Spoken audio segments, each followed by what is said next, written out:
Oke, untuk panduan berikutnya kita akan membahas tentang desain, kemudian speed dan power ya.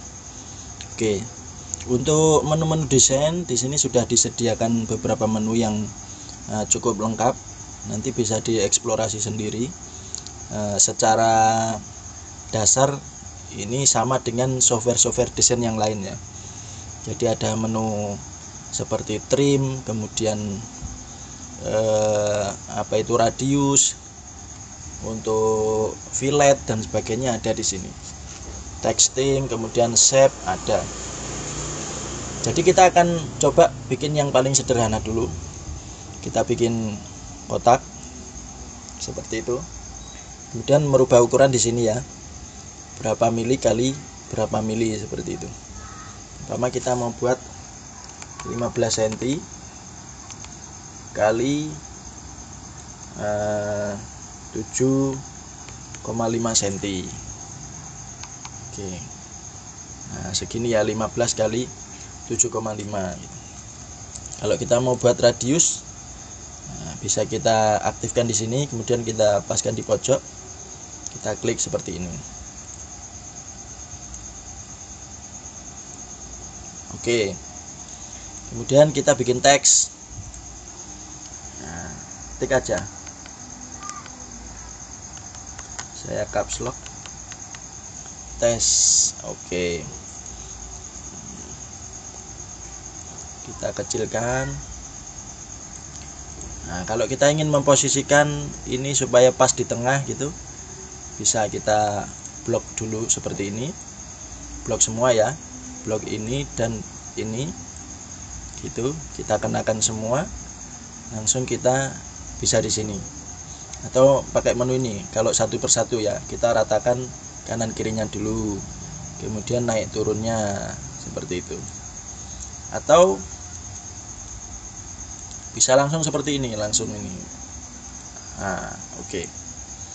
Jadi prinsipnya mana yang kita klik lebih dulu ya, itu yang akan kita pindah ya. Kalau dua objek seperti ini ada di sini, satunya ada di sini, kita ingin memindah ini supaya pas di tengah sini, berarti ini yang kita aktifkan dulu, kemudian kita pencet shift, yang ini kita aktifkan juga, baru kita senterkan.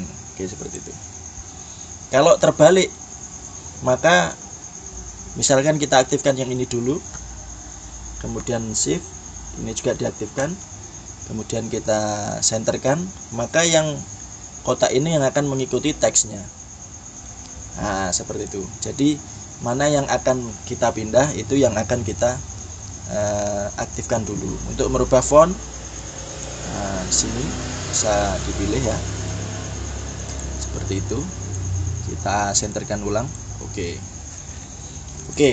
kita buat yang paling sederhana. Nah, kemudian dari kompleksnya desain seperti ini, kita bisa mengkategorikan atau menggolongkan satu persatu, mana yang akan digrafir, mana yang akan di cutting gitu ya. Jadi kalau di cutting semua ya berarti seperti ini, langsung kita lihat sebelah kanan ada, karena ini warnanya hitam ya, hitam itu kodenya 00. Nah, di sini 00 C00. Modenya pakai apa? Kalau cutting berarti pakai line, garis. Kemudian kita tentukan, bisa kita klik 2 kali di sini untuk melihat opsi secara lengkap. Nah, speednya berapa? Saat motong nanti mau speednya berapa gitu. Kalau cutting katakanlah speednya 1000. Oke. Kemudian powernya berapa? Nah, jadi speed dan power ini kita menyesuaikan tergantung bahan yang kita kerjakan ya. Semakin tebal bahannya, otomatis powernya membutuhkan semakin tinggi, atau semakin tipis bisa lebih, speednya lebih kencang, dan sebaliknya seperti itu. Katakanlah akrilik 3 mili, kita pakai power pakai speed 1000 mm per menit, kemudian powernya 45%.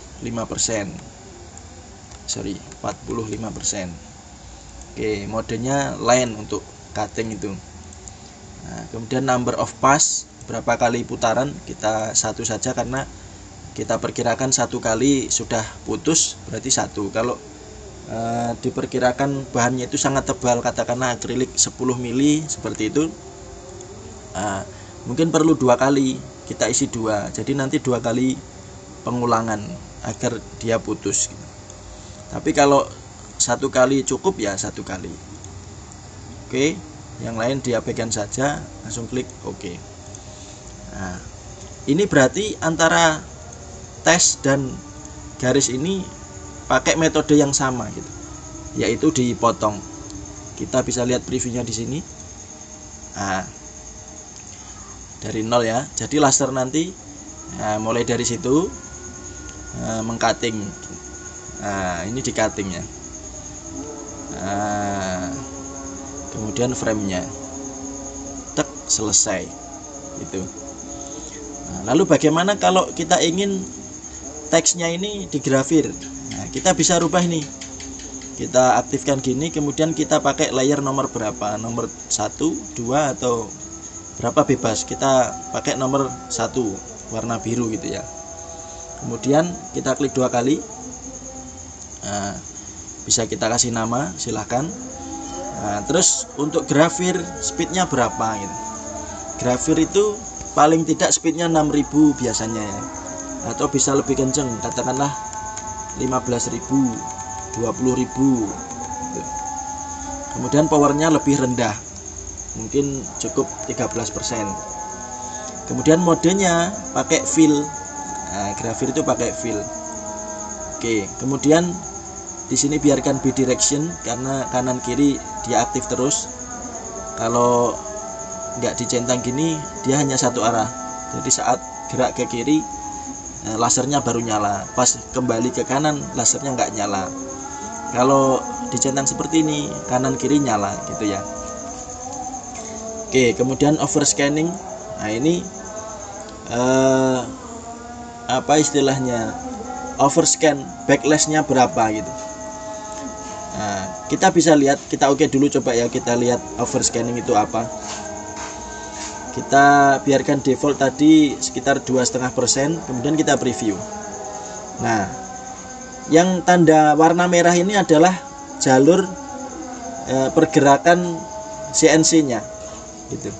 Jadi kalau kita grafir tulisan ini, pergerakan CNC lasernya itu tidak hanya pas di teksnya ini, tapi dia akan ada lebihan di sini. Nah, ini sekitar 2,5% gitu. Nah, silahkan diperhatikan ya, lebihnya kurang lebih segini, kanan kiri sama.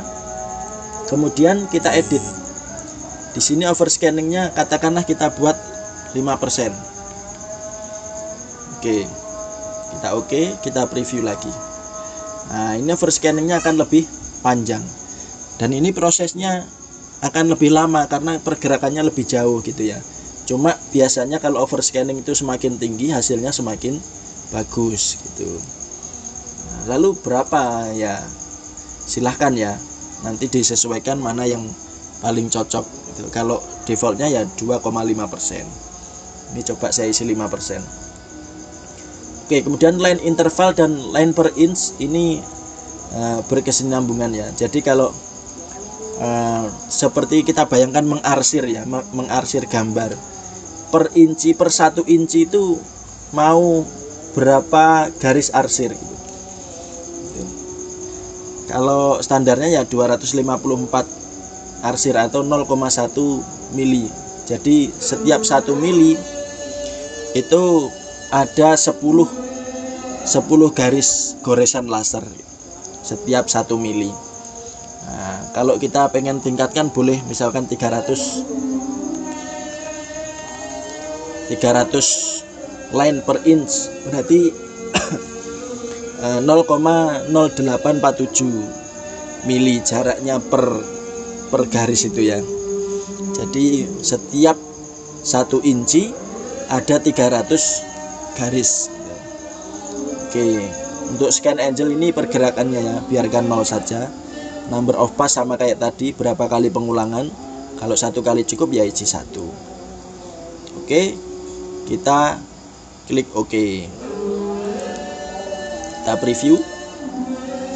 Nah, nanti pergerakannya seperti itu. Nah, ini resolusinya cukup tinggi ya, jadi padat. Nah, ini bisa kalau mau ngitung ya, setiap 1 in itu ada 300 garis gitu ya. Kalau misalkan ini kita turunkan, nah, kita buat resolusi yang kecil, katakanlah 50, jadi 50 garis per inci. Terus kita preview. Nah, di sini lebih jarang ya, nah, resolusinya lebih rendah. Nah, itu nanti disesuaikan dengan kebutuhan. Semakin padat resolusinya, tentu pengerjaannya semakin lama. Semakin rendah resolusinya, pengerjaannya semakin cepat, namun hasilnya kurang, seperti itu. Oke, kemudian kita akan bahas ini ya. Nah, ini apa? Kalau kita lihat di sini, setiap kita klik satu bagian seperti ini, semua teks ini akan terseleksi ya. Nah, ini bisa kita pecah.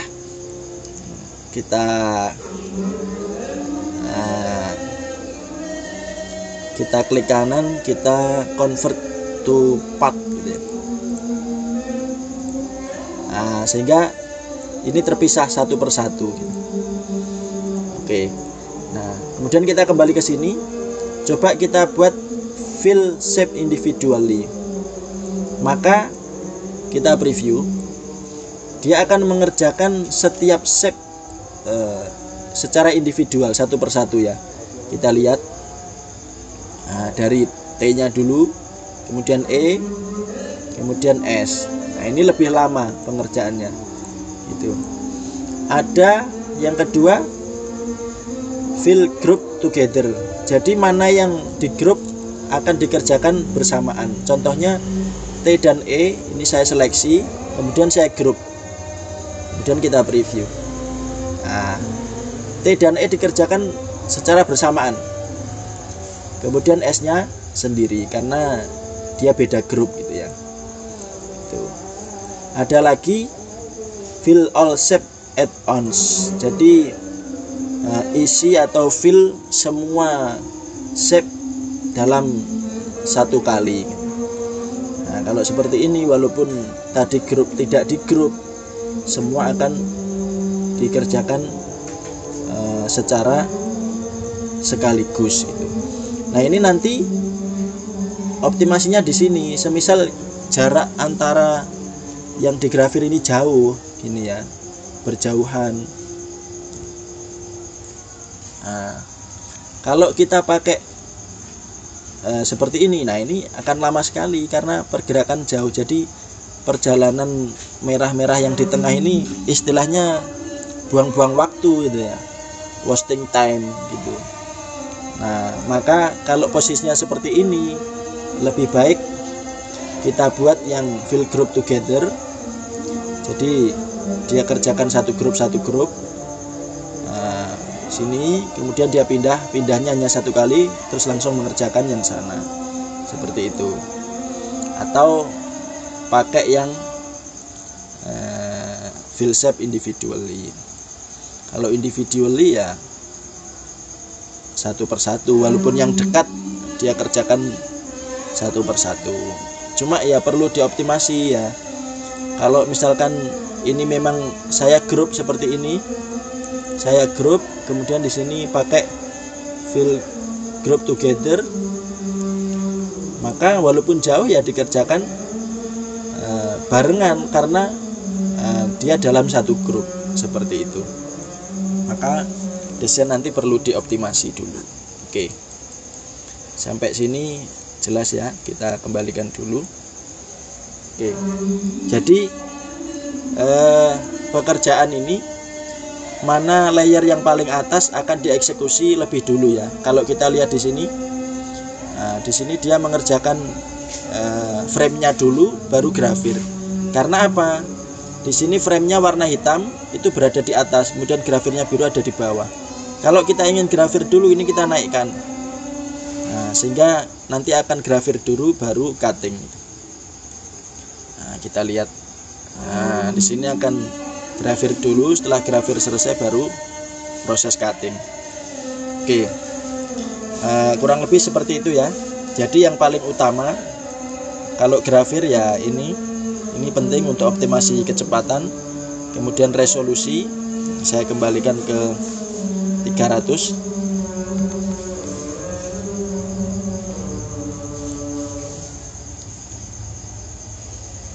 Kemudian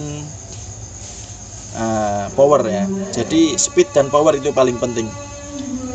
Untuk cutting speednya berapa, powernya berapa. Kemudian untuk grafir speednya berapa, powernya berapa. Nah, nanti untuk panduan power itu bisa kita buat material test ya.